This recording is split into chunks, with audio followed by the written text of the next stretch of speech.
that this belief that the government borrows money off the household sector, the government has to borrow in order to spend, that is so widespread. Journalists believe it, most economists believe it, most politicians believe it. And even if you realize that it's wrong, it's really, really hard for anybody to say, look, that theory is wrong, and I'm going to do different to that theory. You get attacked like crazy.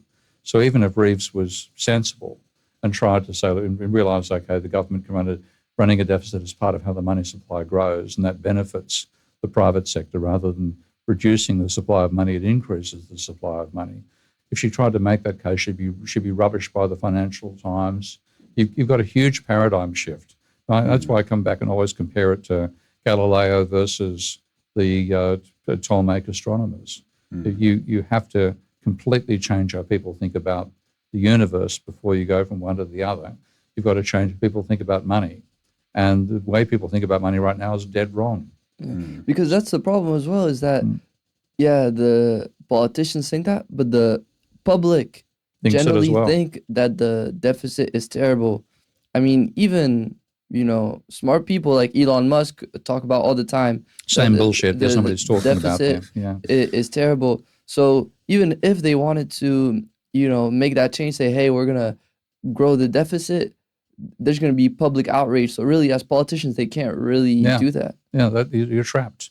So because the US are constantly talking about the debt ceiling and the debt is unsustainable. So according to you, that's just not true. That's nonsense. Like the Japanese government debt's 250% of GDP. So what are they worried about? Huh? What are they worried about then? They're worried about a chimera. They think the government's borrowing that money off the private sector, and they think the government can run out of money. So they're worried about nothing. They're worried about a phantom. It's a false worry. And like they worry about government debt, and what really matters is private debt. So all these worries are upside down. Like government debt is about half the level of the private debt is. So all this, like Reeves, 100% of GDP. Private debt is 200% of GDP. They don't even talk about it. So in their model, private debt is just like an act between consenting adults. So you can't control it. That's the sort of way they think about it. But in fact, when you look at the data over time, the volatility of private debt is what actually has caused financial crises. So the government debt, I think, put it this way, the UK's highest level of government debt ever was during the Napoleonic Wars. Okay? So was England a weak country at the time or a strong country?